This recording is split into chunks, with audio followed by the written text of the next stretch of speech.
At the beginning of the story, a policeman arrives at the prison with a prisoner named John. Inside, some prisoners are shown carrying supplies that have arrived at the jail. Those boxes contain guns. The prisoners take the policeman there at gunpoint. On the other side, outside, a policeman recognizes John. John had been released from prison some time ago. As soon as a policeman comes to open the gate, John frees himself from his handcuffs, and his partner forces the door open at gunpoint. From inside, those prisoners also bring the policeman there at gunpoint. This is John's gang. They make the captured policeman wear police uniforms, and John's partner leaves the jail so that the guards in the tower don't become suspicious. A policeman stares at a prisoner named Schaus, which Schaus doesn't like, and Schaus brutally beats him. Meanwhile, another policeman tries to snatch a gun from a prisoner, and a shot is fired, killing that policeman. From the sound of the gunshot, the jail guards realize that something is wrong. Johnny and his companions don't have much time.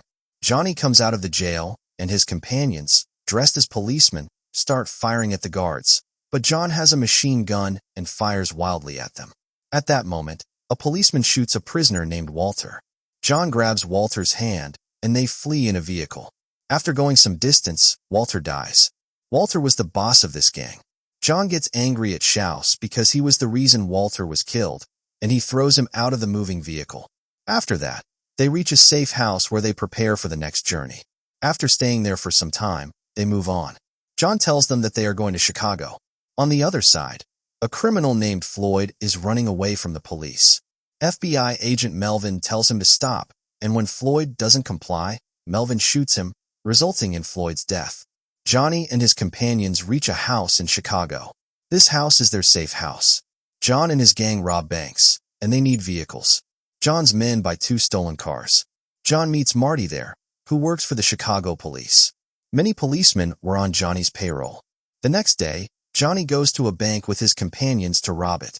John takes the bank manager with him to the safe, and his companions put the money into bags. One of his men stands outside the bank. Meanwhile, a police car arrives and stops. He alerts his companions inside. A policeman runs toward the bank, but John's man standing outside stops him from entering and opens fire on the policeman. John's work is almost finished. He comes out with the hostess. John and his companions fire relentlessly at the policeman with machine guns and manage to escape from there by using the hostess as a shield. On the other side, Melvin's boss, Director Hoover, congratulates him for the Floyd case. He is sending Melvin to Chicago to capture Johnny and his gang. Hoover releases a press statement in which he declares Johnny as public enemy number 1, and he publicly assigns this case to Melvin. Meanwhile, Johnny and his companions are roaming openly in Chicago. They are in a restaurant where Johnny notices a girl. A man named Alvin meets Johnny. They both know each other. Alvin and his companions were planning to kidnap a banker, but they needed more men, so he asks John for help. But John doesn't like kidnapping. When Alvin asks why, John tells him that the public doesn't like kidnappers, which is why he doesn't do kidnapping. Johnny asks who handles police troubles here. Alvin gives him his lawyer's number. Alvin tells Johnny about a train through which money from many companies is transferred. He says there is so much money on that train that they could easily retire. But that job will take time. He tells Johnny to be ready for that job and then leaves from there. After some time, Johnny's companions also leave. Johnny goes to the girl and offers her a drink. The girl's name is Billy, and Billy agrees to the drink. John tells her his name is Jack. Billy asks John to dance, but John doesn't know how to dance. Billy teaches John how to dance, and both of them start dancing. Billy asks John what he does for a living, but John makes an excuse. After that, they both come out of the restaurant. Outside, a very strong wind is blowing. John gives his coat to Billy. He takes Billy to a fancy restaurant. Billy once again asks him what he does. John tells her his real name and what he actually does. At first, Billy doesn't believe him and thinks John is joking, but later she realizes that John is not joking. John says that he didn't want to lie to her. Billy gets impressed by him. In the restaurant, everyone is looking at Billy. Billy says that all these people are thinking, what is a girl like me doing in a restaurant like this? Johnny says, let people think whatever they want. Johnny and Billy are about to leave the restaurant when a man calls out to Johnny. Johnny asks Billy to wait outside. This man's name is Gil. Gil works for a syndicate boss named Frank, and they were both friends. He asks Johnny to work for Frank, but John only works for himself. When he comes outside, Billy is not there. She has already left. Melvin also reaches Chicago. The FBI has the coat that John had given to a hostess. Melvin says that they are trying to find out where John bought this coat from and who is helping him here. Once they find that out, they will also find John's hideout. Melvin says that his team will be given modern weapons to face John and his gang. He says John is dangerous, and if anyone doesn't want to work on this case, they should say so now. Melvin's partner plays him a recorded call of a man named Berman, who runs a car dealership. In the call, he is talking about delivering a car. When Melvin asks, his partner tells him that John's coat was bought from a shop near Berman's dealership, and Berman supplies cars to crime syndicates. Melvin says that as soon as he delivers the car, they will be ready. Meanwhile, Johnny goes looking for Billy and reaches the club where she worked. Billy is shocked when she sees John. He asks her why she didn't wait for him that day. A man is standing there to take his coat, and he keeps repeatedly asking Billy for his coat, which irritates John, so John gives him his coat. After that, he takes Billy with him. John and Billy spend the night together. Meanwhile, Melvin's partner tells him that Berman has delivered the car. Melvin reaches there and goes into the building with one of his partners. Melvin knocks on the door of an apartment. A girl opens the door. Melvin asks her if she is alone in the house. She says that her fiancé is with her. Melvin goes inside and asks her fiancé for his ID proof. The girl shows Melvin her fiancé's driving license, and Melvin leaves from there. Melvin tells his partner Burton to stay there and keep an eye on that house, while he himself goes downstairs to his team. Just then, Burton hears some noise and goes back into the corridor. At that moment, a man comes up from the left side. Burton asks him his name. Then the man comes out of that apartment and shoots Burton. Hearing the gunshot, Melvin rushes upstairs. Burton is lying there injured. By then, those two men escape down using the fire escape. Burton tries to stop them, but they manage to get away. Melvin tells his men that it wasn't Johnny, it was Babyface Nelson. Meanwhile, Johnny and his gang are robbing banks one after another. Director Hoover is not happy about this. Melvin says that to catch John, he needs special talent that is not available in Chicago. Melvin wants to call some agents from Texas, without whom he cannot catch John, and Hoover agrees to this. The next day, those agents arrive in Chicago. John and Billy reach a hotel where they check in using fake IDs. They are in their room when the police arrive there and arrest John along with his companions. One of John's men says that there was a fire in the hotel, and the firefighters saw their guns and informed the police. The police separate John from his companions. Melvin comes to the jail to meet Johnny. John asks him about his partner, who was killed by Babyface Nelson. While leaving, Melvin tells John that he will be given the death penalty. Johnny says, "Don't trust your police force so much." After Melvin leaves, a policeman tells Johnny that he is being sent to Indiana. Johnny is taken to Indiana by plane, where the press is waiting for him. Reporters ask John some questions, which he answers jokingly. In jail, Johnny's lawyer comes to meet him. Johnny says that he wants to stay in this jail, and that in court, the public prosecutor will talk about transferring him from this jail. In court, the public prosecutor requests that Johnny be transferred to a bigger and more secure prison so that he cannot escape. Johnny's lawyer asks Sheriff Hawley, "What problem is there with your jail? Why can't Johnny be kept here?" Hawley says that there is no problem with her jail and that Johnny can be kept there. The court grants permission to keep Johnny in the same jail. The next day, a cleaner enters the jail, and John scares him with a fake gun and tells him to call the guard. As soon as the guard opens the door, Johnny grabs him. He makes the guard open doors one after another. Finally, Johnny reaches the warden and makes him open the weapons locker. Johnny takes guns from there and goes down to the garage. The place where John was kept was actually a house that had been converted into a jail. There were many guards outside. John drives out in a car right in front of everyone, and no one realizes it. The entire town had army personnel deployed so that Johnny could not escape from there, but it was of no use. Billy receives a call from Johnny, which the FBI is tapping. She tells Johnny not to come to Chicago, but Johnny had promised Billy that he would take care of her. Johnny was coming to take Billy, and Melvin knew this. Johnny reaches his safe house in Chicago, but Marty does not allow John to enter the house and tells him to meet Gil instead. John goes to Gil. Gil introduces him to Phil. Phil tells Johnny that the syndicate will no longer help him.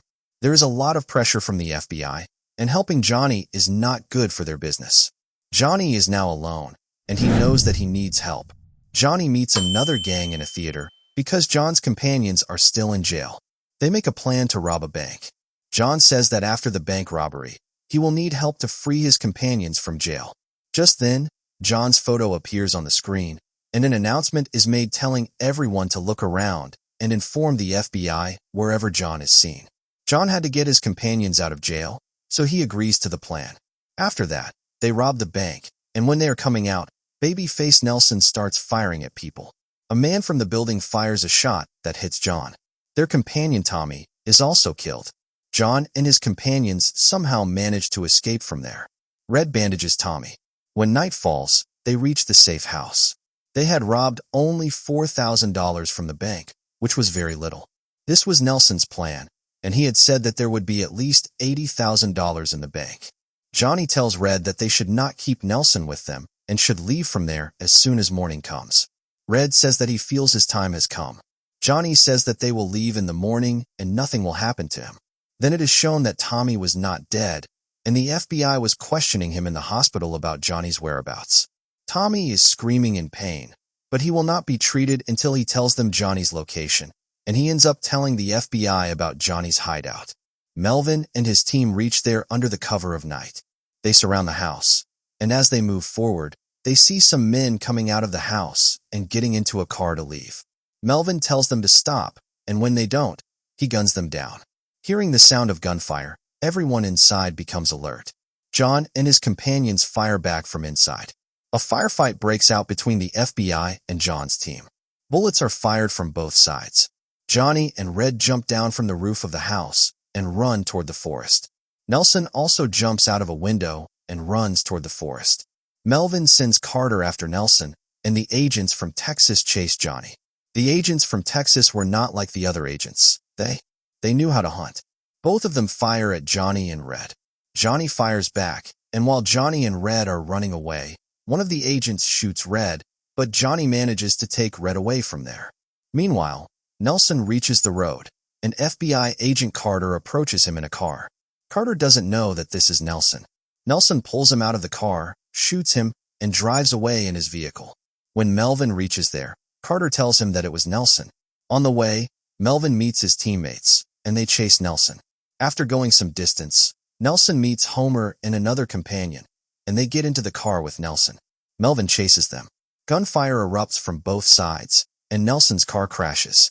Homer gets out of the car and tries to run, but Melvin shoots him dead. After that, Nelson also tries to escape, but Melvin kills him as well. Now only Johnny and Red were left, and Red's condition was also not good. He asks Johnny to leave him behind and takes his last breaths. Now Johnny was alone. Johnny comes to Chicago for Billy, but the FBI is keeping watch on Billy's house.